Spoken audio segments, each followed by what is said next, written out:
Good morning, good afternoon, depending on where you're joining us from. Welcome to our webinar, Sales Tax Compliance for Marketplace Facilitators and Sellers. My name is Courtney. I'll be your moderator for today's event. So as most of you know, marketplace sales have really exploded over the last few years, and thanks to recent laws, the responsibility of collecting and remitting sales tax on marketplace transactions usually falls to the marketplace platform itself. But marketplace sellers also have their own set of requirements to keep track of. So today we're going to dive into what both facilitators and sellers need to know.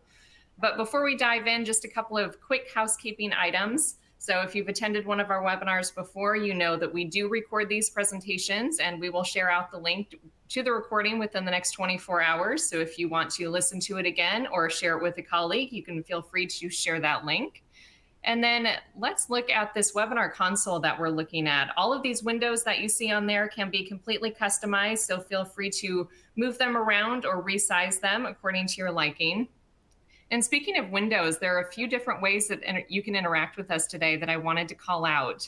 So first and foremost, over on the left-hand side, there is a Q&A box. You can use that box to submit any questions for myself or our speakers during the next hour. And then over on the right-hand side of the console is the additional resources section. So we have some related links and related resources there to learn a little bit more about what we're covering today. That's also where you can download today's slides if you'd like to save them for later or just use them to follow along today. And then we also have a couple other links for Avalara Crush, which is Avalara's signature customer annual event.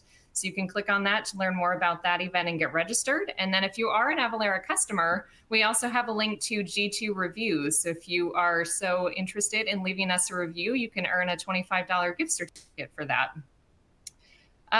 One other way that you can engage with us that I wanted to call out, aside from the Q&A, we also have an attendee chat box.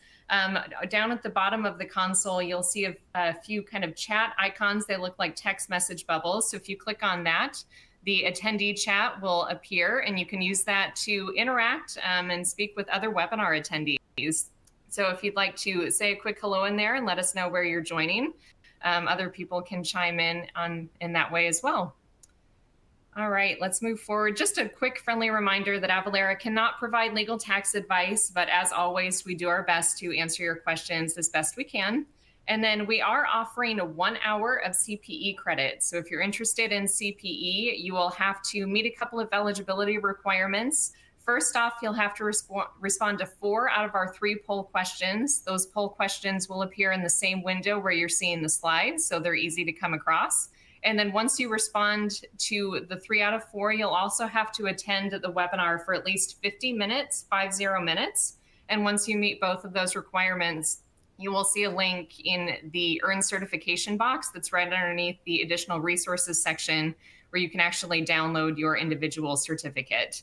And we also include that in the follow-up email that goes out afterward as well. So if you forget to download it today, it's not the end. You can easily access it in that email or in the on-demand version as well. All right, I mentioned earlier Avalara Crush is coming up. So this is our signature tax compliance conference. This year it's going to be in Austin on November 11th through 14th. So if you're interested, if you like today's session, if you're interested in learning more about what's going on in the world of tax compliance, meeting some other Avalara users, and even meeting face-to-face with some of our tax experts, be sure to check that out. You can go to avalaracrush.com or just click on the link in the additional resources section.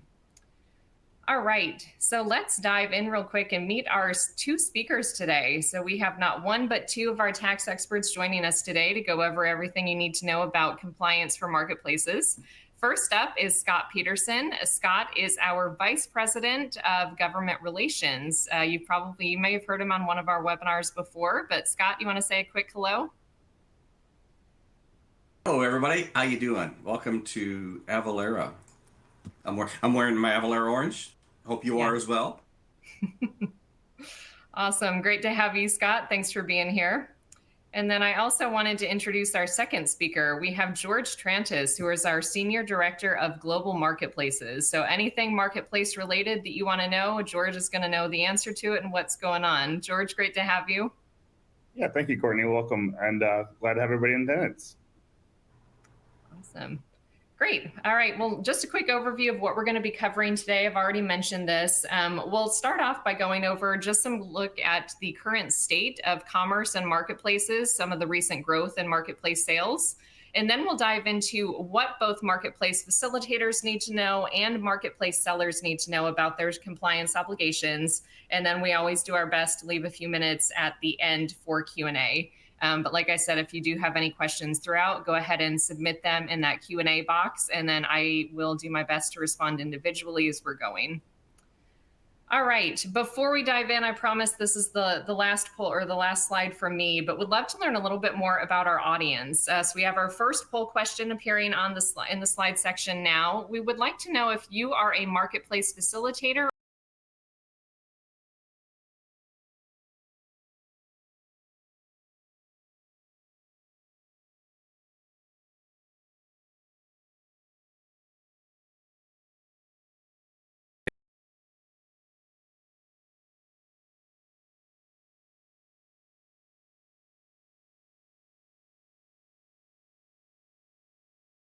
We were talking about this poll question. I wondered whether or not someone could be both. I'm not sure why you couldn't be both. We need a multiple choice next time, Scott. You definitely can have both of these. Yeah. Choose the most that fits you the best. How about that? Yeah. Yep. And someone just asked, what's the difference? So that's a great question, and we'll cover that in on our next slide. So hold on. All right, well, let's take a look at our audience, knowing that you could only select one. So we have about 50% of you have said that you are a marketplace seller.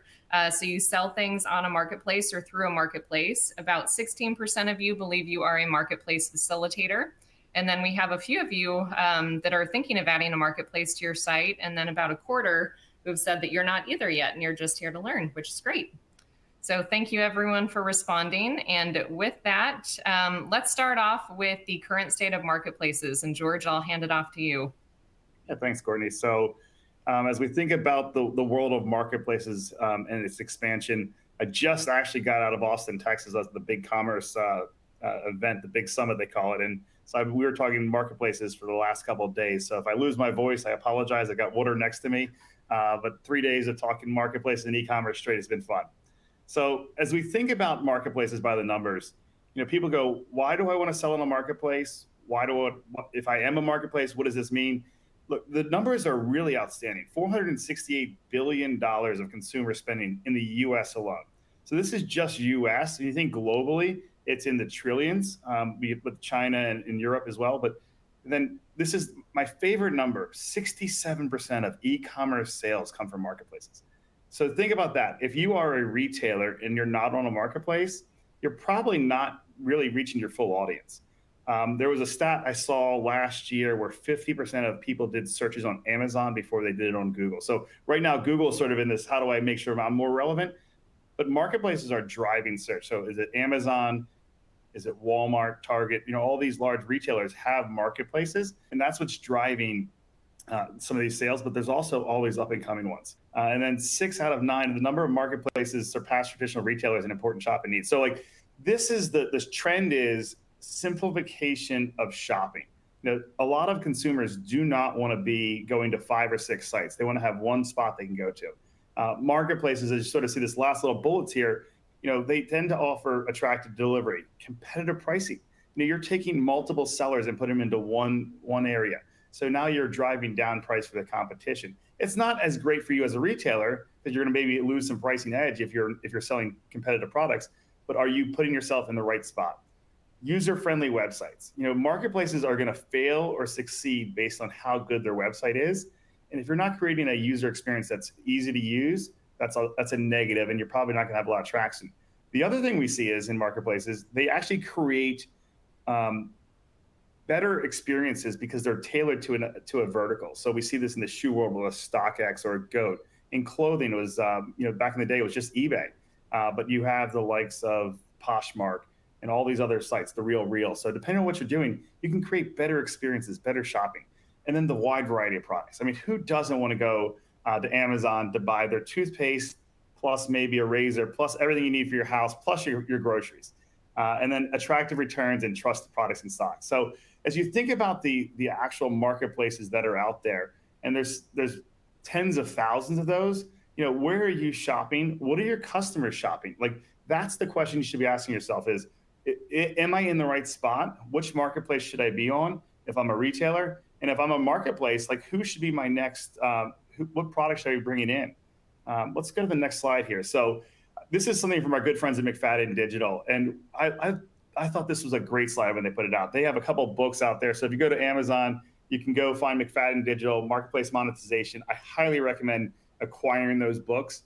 But if you look at the top of this chart, Marketplace 1.0, the marketplace had one way to make money, and that was simply the take rate. You know, you had a seller, you had a buyer, and the marketplace in the middle. And that take rate was, let's just say it's 15%, sort of like an Amazon take rate. You know, every $100 you make $15. But if you look down where marketplaces are going, they're adding layers to it. So in the bottom layer is an Instacart marketplace. There's 9 different monetization models.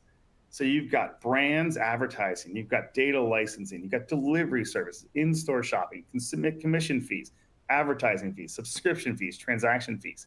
So the evolution of a marketplace from a simple shopping site and search experience has really brought into this massive experience of how can I pack what the customer wants along with my model of my business to make that incremental revenue and grow it. So this is the key. You don't always have to sell on a marketplace now. You can actually advertise on a marketplace. So if you're not in the marketplace business, think about where your business would fit into any of these circles here and how you can actually incorporate these. So this is not, you know, exclusive to marketplaces, but just because of the traffic there, they allow that. So this is just something that I highly encourage you guys to look at. Like, McFadden is a good partner of ours and has these books published, so that's out there in the world. Scott, I'm going to toss it over to you now. Thank you, George. Appreciate that. I've a lot of stuff there I learned. Thank you. So why does this matter in the world of state and local tax? And it matters because for a long time, a very, very long time, states have been trying, states realized very quickly back in the late 1990s that marketplaces were going to be a thing. And they realized at the same time that there were some legal limitations on their ability to require marketplaces to collect sales tax. And they spent from the late 1990s until about 2015 fighting to get the big marketplaces to collect sales tax. And they tried all kinds of things. I mean, there was a half a dozen different types of laws enacted around the country aimed at the way marketplaces conducted business, and then to try to take the way they conducted business and turn that into what is called physical presence. And physical presence is the thing historically that has given a state the right to make someone collect sales tax. That all changed in 2018 when the United States Supreme Court in South Dakota versus Wayfair eliminated that physical presence test as the only way the state could determine whether or not they had the right for someone to collect. So when the Supreme Court effectively eliminated, so this was 2018, the first case the Supreme Court took was in 1967. So they eliminated from 1967 to 2018, there was one test, physical presence. If you weren't physically present in the state had no legal authority over you for any reason. 2018 Supreme Court just threw that all out. Just simply said in 1967, we were wrong. And now we're going, and they could have gone a lot of different ways. And the way that they took, so I think surprised everybody. They simply said 1967, the court was wrong. So we hereby reversed our decisions in 1967. So that left everybody with what the state of South Dakota had adopted, which was what we now call economic nexus. And economic nexus is this a test of whether or not you have an obligation to collect the state sales tax based upon either physical presence, because physical presence didn't go away, it just isn't the only test, or economic presence. And economic presence is, you know, under the South Dakota law and the law now in every state in the country, is based upon the number of sales you make in a state. The states very quickly, when that law passed, the law was aimed at individual sellers. But the states took that same Supreme Court ruling and created a concept known as marketplace facilitators. And they looked around at the different ways that folks operated in marketplaces, and they crafted a collection of activity that those marketplaces were doing, that the states were going to say, if you do any of these, we're going to classify you to be a marketplace facilitator, and you're going to have to collect sales tax on any sales that you make as a marketplace, and any sales that you facilitate, any sales that are technically and legally made by a third party, a marketplace seller. If you facilitate that sale, doing any of the things you see on the slide, collecting, processing payments, fulfillment and storage, listing products for sale, setting prices, taking orders, providing customer service, accepting, assisting with returns or exchanges, any of those things will classify a business as a marketplace facilitator. And every state in the country now that has a sales tax has a marketplace facilitator law that requires that marketplace to collect sales tax on their own sales and on all the sales of the sales that made by marketplace sellers. This took, so the Supreme Court decision was in the end of June in 2018. Already there were 9 states at that time that already had, counting South Dakota, there were 8 other states that had a law in effect that applied to the marketplace sellers. As soon as that Supreme Court decision was issued, some national groups of politicians got together and crafted this marketplace facilitator law. So within the next year, every state in the country had a marketplace facilitator law except for Florida and Missouri. It took them longer to get it done. But almost instantly, every seller and every marketplace were subjected to new tax collection requirements by every state in the country. So today, we have 45 states plus DC, Puerto Rico, and 110 local governments in Alaska. Now, we all know that Alaska doesn't have a sales tax. There's Alaska, Oregon, Montana, New Hampshire, and Delaware. We call them the nomad states. New Hampshire, Oregon, Montana, Alaska, and Delaware, nomad. They don't have a sales tax. And we've all, throughout the history of tax compliance, we've always treated it as an entirely different set of entities. Well, Alaska lets their local governments have a sales tax. And all those local governments have gotten together. They have adopted an ordinance, a municipal ordinance that looks exactly like South Dakota's economic nexus law, excuse me. And they have now taken the position that the fact that they have all adopted the same economic nexus statute or ordinance, that they are in effect a state. They created a little department. Since Alaska doesn't have a sales tax, they have no mechanism. The state has no mechanism to collect sales tax, and there's no mechanism, no way for you or I to remit a sales tax return for Juneau to the Alaska Department of Revenue. So those local governments created their own little Department of Revenue. It's the only non-governmental Department of Revenue in the world. It is operated by the Alaska Municipal League. So every state in the country, plus Alaska, DC, Puerto Rico, has a marketplace seller law and a marketplace facilitator laws. And all of these effectively, just for lack of a better way of saying it, they simply say, we don't care what you call yourself. We don't care if you're selling your own products. We don't care if you sell anybody else's products on your marketplace, you're a seller. And there's several of these states where the law simply says, we deem you to be the seller. So they've said, regardless of what your contract is with your sellers, regardless of how you think of yourself in the business world, these states literally said, by law, said you are a seller.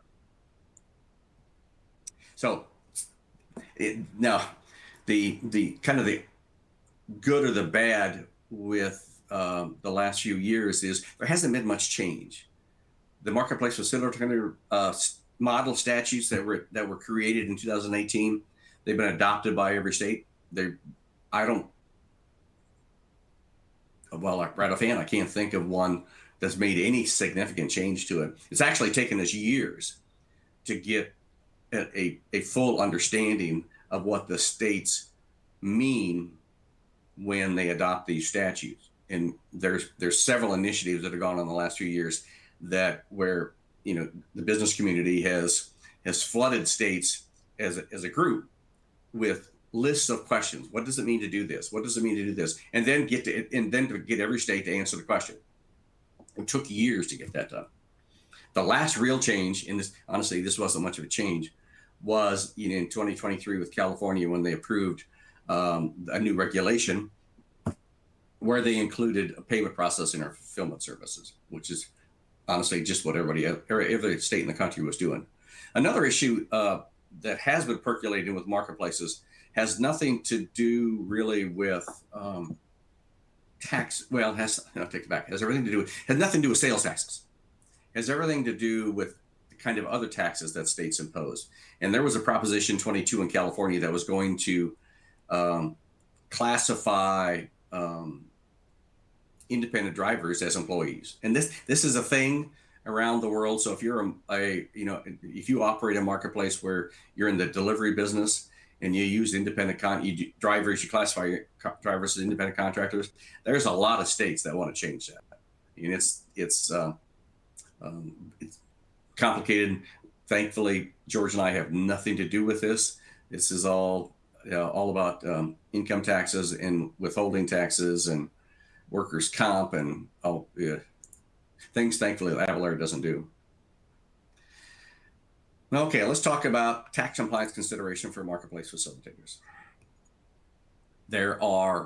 Here we have a list of the types of things that historically would have created nexus for a marketplace. Property. So if you put a warehouse in a state, warehouse is property is physical presence, means you're physically present, and means you've got the old-fashioned way of describing nexus. You're physically present. Same thing with employees. Employees create physical presence for you, and they are the thing that a state will hang their hat on and make you collect sales tax. Click-through and affiliate are two of the wildly creative concepts the states rolled out back in the early 2000s to get at marketplaces. And honestly, these things are irrelevant today because hardly a marketplace on the planet doesn't have economic nexus. And economic nexus is the last thing that came from the Supreme Court decision in 2018. And it bases your obligation to collect sales tax in a jurisdiction solely on the number of sales that you make in that state. So we've talked about this. I've got ahead of myself here. That may be a good thing.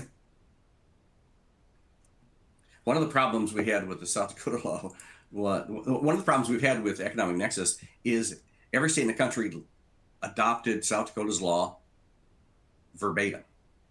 And in many cases, they probably should have given some thought to how their tax law was structured, because we got some really odd laws, odd words stuck in laws around the country.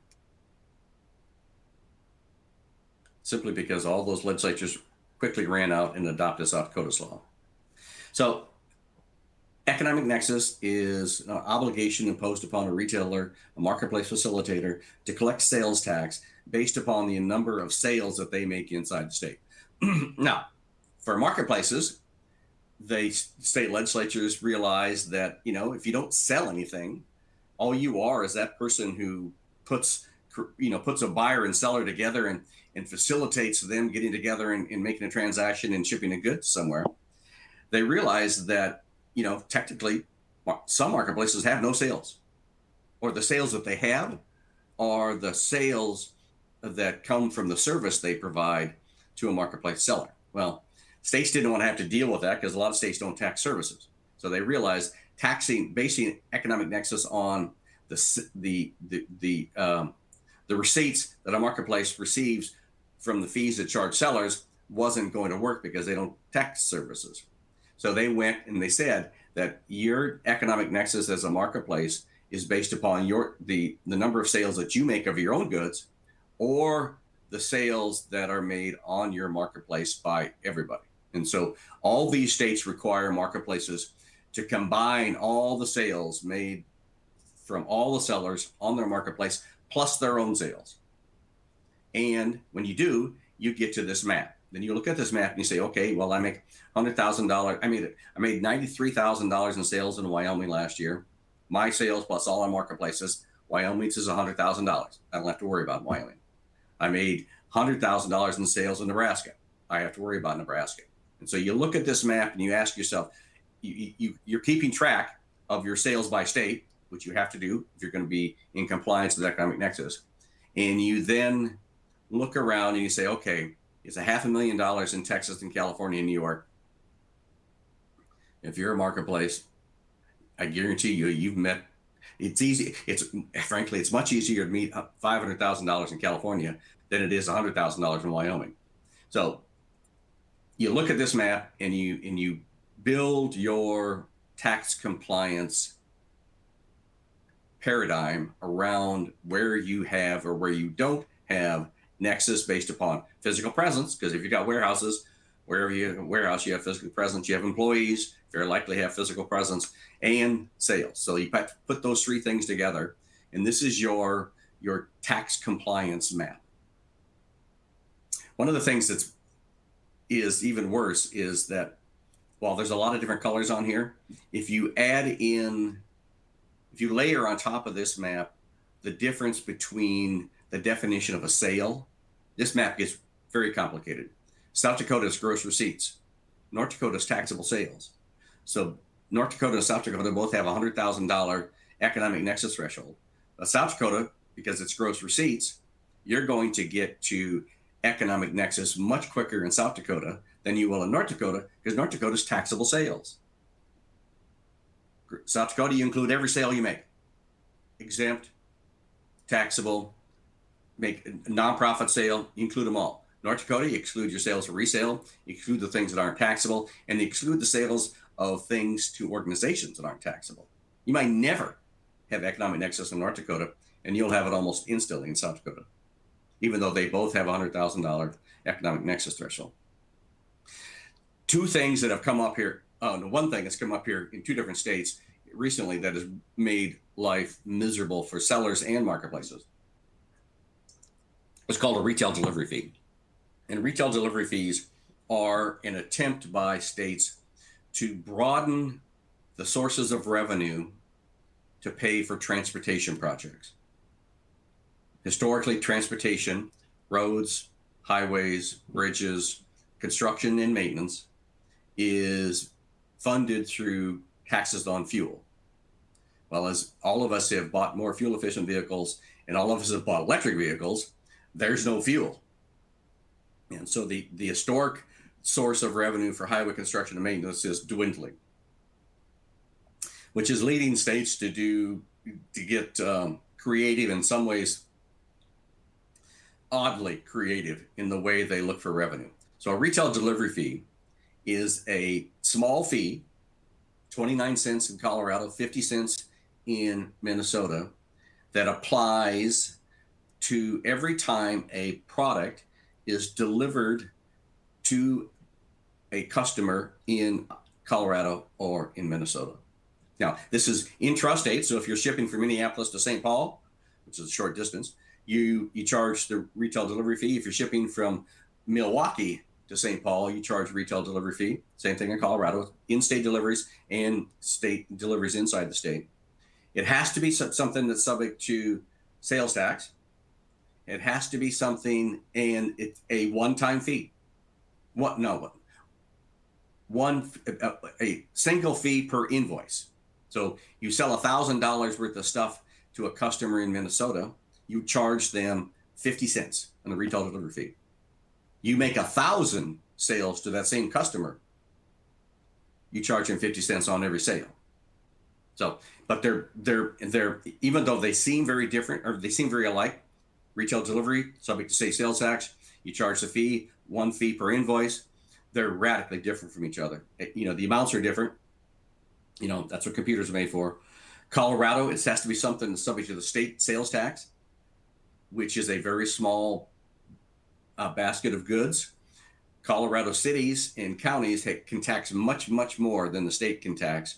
And so you may often have things that are exempt from the state sales tax that are subject to a local tax on an invoice. So your software has to know the difference between what's state taxable and local taxable to accurately charge the retail delivery fee, because you don't charge it if everything on the invoice is subject to local tax but not state sales tax, and vice versa.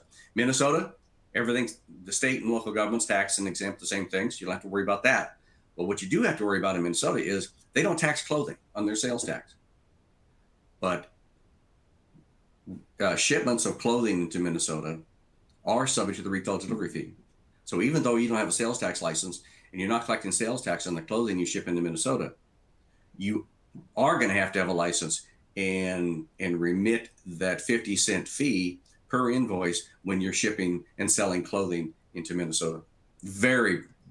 And there's economic nexus thresholds that are different than their normal economic nexus thresholds. It's painfully complicated. Okay, so now we're going to go, what happened? Here, I'll get us back. Thank you. It jumped us, didn't it? Let's see, where were we? All right, here we go. So thank you, Scott, for going over all of that. Lots of great information. We have our second poll question appearing on the slide now. So Scott just talked about Nexus and what that means and when your business may have triggered it. So based on that information and maybe what you already know, how many states does your business have Nexus in? So we offer a few different options there. And if you don't know, that's okay. We have option D down at the bottom. You're not sure, but need to find out. So we'll leave that up for a second. Scott, one question came in related to the Colorado retail delivery fee. Someone said, I thought that Colorado had changed to you have to have a certain amount of sales before you need to add the retail delivery fee. Is that correct? It's correct. And that's the case in both Minnesota and Colorado. Yeah, they have, like I said, they have an economic nexus threshold for the retail delivery fee and an economic nexus threshold for sales tax, and they're not the same. Yep. So you'll in both states, you'll have to collect sales tax before you collect. You're required to collect the sales tax because the threshold is lower for sales tax purposes than it is for retail delivery fee. But you now have to keep track of both of those. Do I have to collect sales tax? And then at what point in time do I have to start collecting the retail delivery fee? Yep. Yeah, I might recommend, we have a couple of great blogs that go into both the Colorado retail delivery fee and Minnesota. So if you want to learn more about what those thresholds are that Scott was speaking to, I'd recommend going to the Avalara website and clicking on our blog. And then you can type in retail delivery fee and that should get you there. So let's see with this poll question here. Looks like the majority of our attendees have triggered Nexus in 21 plus states. That's a whole lot of states to keep track of. And a few of you are not sure yet, but need to find out. So thanks everyone for responding to those. And let's move forward. So George, we're gonna pass it back over to you to go over the different types of taxes that marketplaces need to consider. Yeah, and thanks, Scott. That was some really detailed explanation. I think one thing that I was thinking about in the marketplace world as well is there's also two nexuses. There's your seller's nexuses and yours. So if you're not fully registered, you may have to consider how you're going to handle sellers that are in a state that you're not registered in. So another consideration that makes marketplace a little harder, it's like, do you want to make it simple for the sellers or do you want to make it harder? So you got to figure out that model as well. And so as you look at the different tax types, I know one of the questions came in earlier is on leader taxes in Washington, but we support a lot of sales tax types. So excise, hospitality, bev-alc. We have a comms engine. We also have a excise engine. And so as you think about this, what products are you selling? And if you're a retailer adding a marketplace, are you selling something that's not in your core business? So is it something that's different? So if you're a clothing retailer and you're going to launch alcohol, what considerations besides tax do you think about? So there's all sorts of laws and things like that. So if you're going to be, if you're going to sell clothing, you're going to add electronics. California has e-waste fees. They have other fees and disposal fees. So making sure you're aware of what you're selling. So when you load up products to Avalara, we consider them tax types and and tax codes that will determine the fees that go on there. Obviously, just we've talked about retail delivery fees, but there's also prepared meal delivery fees. And so some things that we're seeing is in states where we're not seeing necessarily tax changes, we are seeing how marketplaces are segregating taxes out. So states like Texas have different laws for food delivery, and other states are now thinking about, do we charge retail sales tax on the food and then meal delivery, and who's responsible for those things? So that's what's really interesting about the marketplace, where while we're not seeing changes in dollar amounts and thresholds, we are seeing minute changes in who collects tax and what they're responsible for and what they have to pass back. And if you're in Chicago or you sell into Chicago, there's a myriad of different rules, MPEA, and different jurisdictions that have all sorts of interesting tax there. So I always tell people, when you're going to add a new product or new type of items to your site, if you're an Avalara customer, talk to the team here. We've got a dedicated marketplace team here, but you'll have an account manager regardless what business you're in. They can bring us in if you have questions on marketplaces. But this is really the challenge is when you start launching different products, making sure you understand the risk associated with that. And if you are not the tax person, but the retailer and the e-commerce side of the business, make sure you bring your tax team, your controller in to ask these questions up front, because I've seen a lot of projects get delayed by more than 3 months because the e-commerce team was so excited to launch this that they forgot about the tax concerns. So that's something really important to think about when you're talking about tax. It's not just, it's not the basic tax you're collecting. It could be something different, so different types. And then, as you can imagine, so you're a clothing retailer, and we talked about Minnesota doesn't charge tax on clothing, but what if you add things like a bottled water? So it may be taxable in one situation, but not the other. How do you know that? What does it look like? I love the takeout in Colorado. Straws, not taxable. Cups, lids, taxable. Like that is crazy. How would you know that? What would that look like? Maryland, it's by volume of ice cream. So the things that not just the tax types, the tax codes, but are you collecting the right information?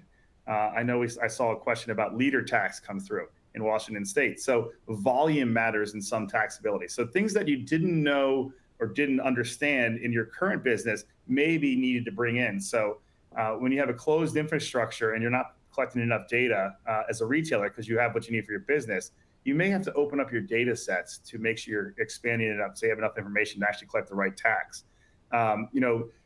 The other thing that you're gonna see in these slides coming up is just who your sellers are and where they're at. So it's also important to understand all these considerations when thinking about launching a marketplace, if you're a marketplace, or even selling on a marketplace, to make sure you get that right tax. Scott, I'll pass it back to you. One of the problems, and it's, I used to be a state tax administrator, and I was always embarrassed by how much money retailers had to spend not to collect sales tax. Legislation imposes a tax collection obligation on you. There's an expense that goes along with that. On the flip side of that expense is the fact that there are sales that aren't taxable, or there are people who aren't taxable, entities that aren't taxable. And you have, a legal obligation not to charge sales tax on things that are exempt from sales tax. And exempt buyers have they have a legal expectation to not be charged sales tax when they purchase something. Well, that has to be balanced with the one rule that applies in every state when it comes to sales tax. Every sale is taxable unless the seller can prove otherwise. So the obligation to prove that the product that you sold was exempt, or that the person you sold it to was exempt, falls on you as a seller. And that, in the old days, back when we only bought things over the counter, that's a very simple process. You look at someone and you can see, and they bring in their ID from the church. They bring in whatever documentation you want to keep a record of that proves to you that they were an exempt entity. That is much harder today in the online world. You have to build that into your shopping cart system, your invoicing system. You have to be able to collect in some way or another the documentation that goes along with someone's claim that they are exempt from sales tax. And you have to keep it. And you have to be able to prove it. You have to be able to produce it, not prove it, produce it when you get audited. and audit periods run from anywhere from 3 to 4.5 years. So when they do these 3 or 4.5 year audits, they're going to want to look at all those exemption certificates, or a random sample of all those exemption certificates. And you're going to have to produce whatever they ask for after 4.5 year long period of time. And if you can't prove it, which every day that goes by after you've made a sale becomes harder, because that person further that sale gets away from the present, the more likely that person you made that sale to doesn't exist anymore, which means you can't prove that was an exempt sale. And when that happens, you, the seller, pay the tax. And this is, there's in what states call sales and use tax audit. The use tax is on the services and tangible personal property that you buy to run your business that no one charges you sales tax on. The sales side of it is on the sales you made to someone you said, or who told you they were exempt, that you didn't charge sales tax to, that you can't prove were actually exempt. So Scott, there's a lot of questions in the chat. I think they're on exemption certificates. So I think we'll get to those. There's some complications around, obviously, if you're registered in one state and not the other, how do you pass an exemption certificate? That becomes, there's some complications around that. So we'll address those as they come up. So bear with us. There's 3 of us here. So I think the other one that's really important, and this is if you're a seller or a retailer, eBay has been collecting a W-9 for years, long ahead of everybody else. But you'll see this now. The government 2.5 years ago passed the law. They're just putting it in effect for this year. But the threshold has always been $20,000 for marketplaces. It was an exemption written specifically for marketplaces, where the rest of the world was at $600. I think it was Bill Clinton that made that famous with his babysitting rules. He didn't pay his babysitter correctly. So right now, starting in 24, at $5,000, you should have a W-9 on file, W-8 if it's international, and then file a 1099 or 1042. What's interesting, and this is where you really need to talk to your legal provider or your tax professional, but some marketplaces say we want to collect it up front. Some say when they reach 5,000 in sales. Some say when they reach 5,000 in inventory on the site. So this is something you really need to talk to your local providers about, your legal counsel. There's a lot of different ways to look at this. But moral of the story is, if someone reaches a threshold at 5,000, you should have a document that tells you who they are. So W-9s if they're US based, W-8s if they're international. And then you're going to file the 1099 or 1042 respectively back to the U.S. government at the end of the day. If you're international and you're selling into America, that's something else you got to consider. What forms do I need to track and keep to make sure I'm compliant? I know we are running a little short on time, so Scott, I'm going to pass this back to you for the high volume seller requirements. Oh, so this is had nothing to do with tax. It has everything to do with this is an obligation on marketplaces in a number of places where they're trying to, politicians are trying to eliminate retail fraud. And so, there's a lot of stories out there where someone goes in and they rob a store and, they walk out with a bunch of stuff, they turn around and they try to sell it on a marketplace. And there's a number of, unfortunately, some really bad examples of where that actually happened. So these laws, these high volume seller laws, are intended to impose an obligation on marketplaces to track effectively the origin of the product that the seller is selling. And so you got to collect and verify certain information from high volume third-party sellers. You got to disclose this. You got to be very clear in what you're telling people, and it's all intended to. It's another one of those laws that punishes you for the actions of a third party, and that's it. This will unfortunately probably become universal. Okay, yeah, got this thing with California, and we'll. This is the European version of the Inform Act. So DAC 7, if you're selling international, there are additional requirements, but it's similar. They want to know who the buyer and the seller are in the transaction, and they really want to understand where the goods are coming from. So DAC 7 is in place in Europe. If you're selling into Europe, make sure you look at what you need to do to be to be compliant there. Awesome. So we have our third poll question coming up here. And since we're running a little short on time, we're going to go through this one pretty quickly. But what's the hardest part of managing sales tax for your business? And we're asking you, we know that it can be more than one, but for this one, we're asking you to select maybe the number one challenge for your business in 2024. So we'll leave this up for a few seconds and then move on into what you need to consider if you are a seller on a marketplace.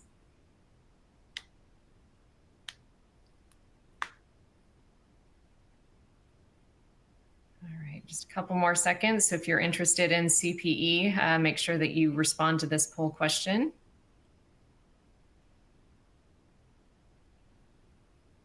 All right, let's move forward. So we'll take a quick look at the results. Looks like keeping up with the changing tax laws and guidelines is the number one challenge for about 41% of you.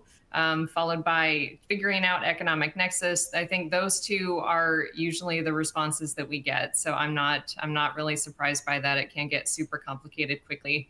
But let's move on into what, like I was saying, what you need to consider if you are a marketplace seller. And Scott, I'm going to pass it back over to you to go back into nexus quickly.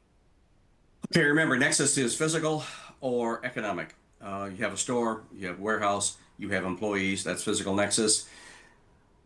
That's one, and you need to keep track of these things separately. The other is economic nexus. And economic nexus is simply something that's based upon the amount of sales that you or all the sales made by your marketplace sellers through the marketplace. The same rules apply to marketplace sellers, and it's actually very complicated for marketplace. It's easier for it's easier for the marketplaces than it is for marketplace sellers, because the states are not uniform in how they treat marketplace sellers who sell on a marketplace. There's a number of states where you have to keep track of your sales that you make into a state through venues other than a marketplace. And you have to keep track of the sales you make through on a marketplace or multiple marketplaces. And they will make you add those two things together. So if you sell $90,000 through marketplaces, and then you sell $10,000 through your own website or some other venue, you've exceeded the $100,000. At that point in time, they're going to say, regardless of the fact that the marketplace collected sales tax on the $90,000 that you ran through the marketplace, you have to have a license and collect sales tax on the $10,000 that you sold off marketplaces. So this is a question you need to ask your CPA or your attorney. Say, okay, which of these states am I, as a marketplace seller, obligated to have a license and collect sales tax on the sales I sell outside of a marketplace? And this goes to the whole gross receipts versus taxable sales conversation as well, because you have to factor in the gross receipt states differently than you do the taxable sales states. Oh, I want to hit this thing. If you're a marketplace seller and you store property in a state in a marketplace's fulfillment warehouse, every state in the country except for Pennsylvania treats that as physical presence. And physical presence is a whole different thing. Physical presence can make you subject to the corporate income tax, make you subject to the personal income tax. And when you have physical presence in the state, you have to collect sales tax on the very first sale you made in the state. Economic nexus, the way that works is you make sales, you make sales, you make sales. Oops, you get to $101,000 in sales. Now you have to start collecting sales tax on the sales you make in excess of that. Physical presence is different. If you're physically present in the state, your very first sale is taxable. So, like I said, keep your physical presence separate, and keep track of your physical presence separately from your economic presence, because you have an obligation to collect sales tax instantly when you have physical presence, whereas you get to wait until you cross a threshold on economic nexus. So these are all the different things that create can or sometimes can create economic nexus or create nexus for you. And I wish this was a case where states were all uniform, but they're just not. They have the right to do what they want to do, and sometimes they just do what the hell they want to do.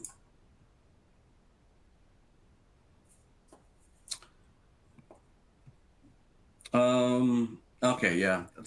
So go. This goes back to the conversation about you having an obligation as a marketplace seller to have a license. And so marketplaces, you're gonna almost certainly gonna have to have a license in every state in the country. Marketplace sellers, you might have to have a license in a majority of the states in the country based upon how you make your sales. If all you do is sell through marketplaces, a good share of the country won't make you have a license. There's still a handful of states that say that, not regardless of the fact that all your sales are run through a marketplace, and the marketplace has a license, and the marketplace is collecting the sales tax, because you've exceeded their economic nexus threshold, because you have to add all your sales together, you will have to have a license. And it's an unfortunate situation, because it means you're going to have to file a sales tax return once a year to tell them that all the sales that you made in that state were done through a marketplace and they collected the sales tax. Physical, of course, that's economic nexus. Physical presence, you have to have a license. There's just no question about that. And sometimes you may end up having a state license and a local license, depending upon the type of business that you're in. Licensing is extremely complicated, and it varies radically from state to state. And so it sort of, this ties right into, Scott, the reporting and returns. So as you think about your responsibilities, there's two parts of this. So as a marketplace facilitator, so if you're the eBays or the Amazons of the world or smaller, you have a responsibility to, one, collect that sales tax, but also report back what you're collecting to the sellers. And so there's a bunch of ways you can do this, but our software allows you to obviously track and collect that, but also report back. So it's really important that the seller knows that you've collected it, and then they can potentially file that on their returns, as Scott said previously, or at least have them aware of it. They don't want to double dip, and so they don't want to have to pay sales tax twice. But there's also the return. So as you think about what states require, every state has its own requirement and return. So making sure if you're doing returns on your own, you understand what is required on that return. So is it your sales plus the marketplace sales? To Scott's point, gross sales versus taxable sales. Every state has a different return type, and so you just have to really make sure you understand that. And if you're growing business, this is where the Avalaras of the world will help you make sure you're staying compliant and making sure if there's an audit, when there's an audit, you have all the data you need to make sure you're correct. And then as we sort of think about the products and services that we offer at Avalara, I'm going to bring this up as we go, so we can have some time here. But Avalara is this is our platform. We've got the top layer, which is our main layer. So we have global tax calculation, returns, and reporting. We've launched e-invoice and live reporting for a lot of foreign countries, and then we have exemption certificate management. As you scroll down through this, these are all things you may need for a marketplace. Or e-commerce business. So all these things here. So we've got 1099s. We do property tax, point of sale. So if you're a retailer selling online, we have all sorts of services. And then as you sort of the bottom side, as you need more help and services, we have support, training, implementation, voluntary disclosure. So if you haven't registered, you may have to figure out what you need. Voluntary disclosure is a potential way to go. And I know we had some questions on how do I know where I'm at? We have sales tax risk assessments as well. So making sure you've got a provider that can do these is really important. And then one of the things that we've last 4 years really expanded upon is our cross-border services. So we actually do duty calculation as well. So not just sales tax, we actually have some growth engines inside of Avalara too. So you can provide a fully landed cost to your customer anywhere in the world, which is really exciting, especially if you want to grow internationally. So Courtney, I'll turn it over to you.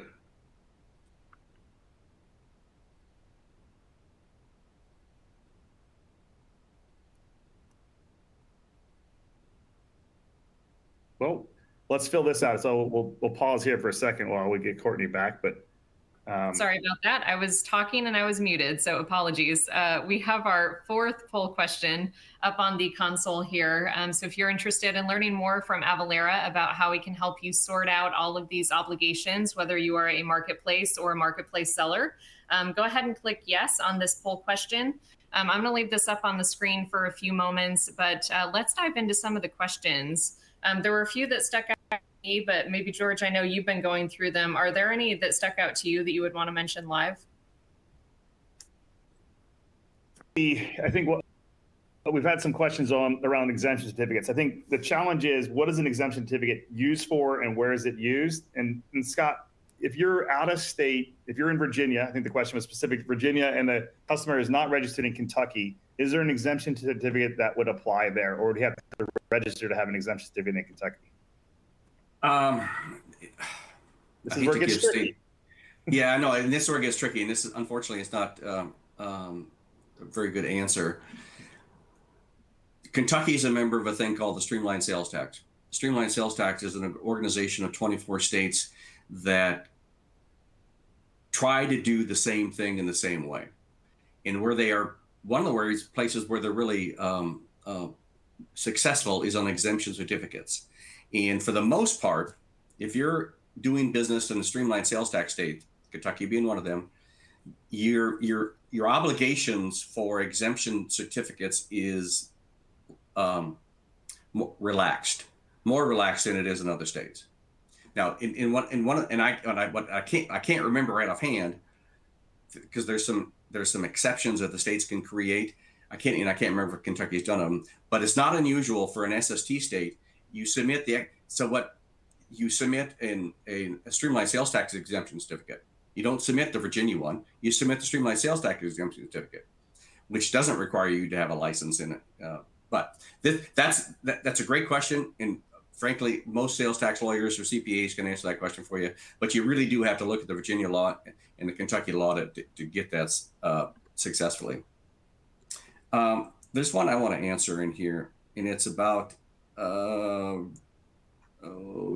was it? It was about seller of record. Are there any differences from this tax perspective on whether the marketplace is a seller of record? Not from sales tax, no. The whole concept of seller of record is foreign to state sales tax law. They don't think of that. Whereas, we all think of that. That's a credit issue. It's not a state. I think I always think about that is, from the U.S. side, and from an international side, this is where there could be merchant of record in a foreign country could change the perspective of that in the VAT situation. But in the U.S., it is not really considered the first line of what we look at. Yeah. I saw a question in the chat. Someone was asking, for sales tax, does it always rely on the shipping address? So that's a great question. There are two types of states in the country: origin sourcing states and destination sourcing states. In an origin sourcing state, which are like Tennessee, Texas, Utah, if you're shipping inside the state, so let's say from Ogden, Utah to Salt Lake City, Utah, you charge the sales tax based upon where the product is shipped from.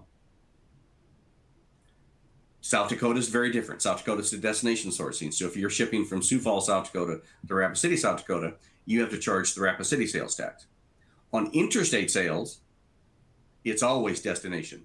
So if you're shipping from Des Moines, Iowa to Rapid City, South Dakota, you collect Rapid City, South Dakota sales tax just like you would if you're shipping from Sioux Falls into Rapid City. The exceptions are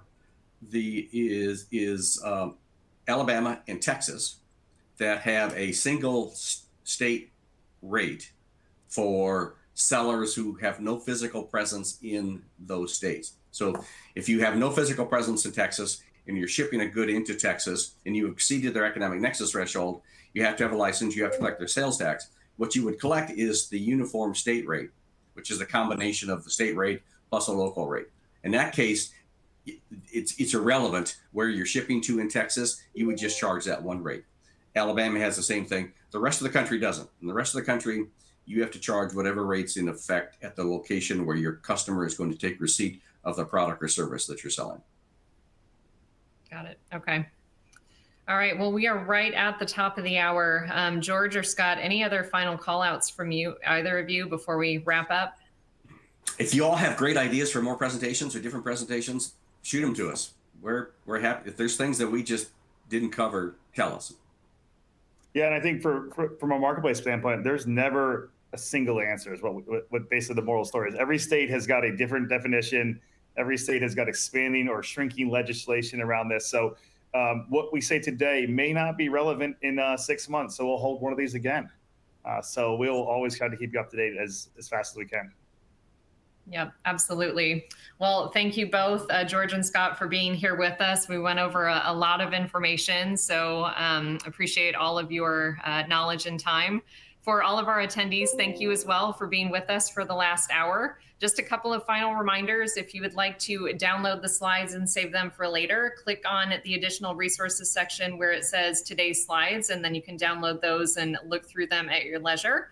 Like I said, we did record this presentation, so if you're interested in listening to it later or would like to share it with another colleague that might find it beneficial, we'll share the link out. We'll email it to you within the next 24 hours, so keep your eyes open for that. And then final reminder, if you did qualify for continuing professional education or CPE credit, click on the link in the console to download your certificate.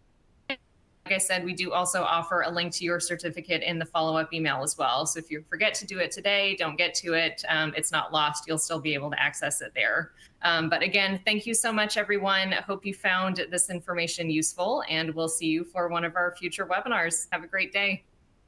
Thank you.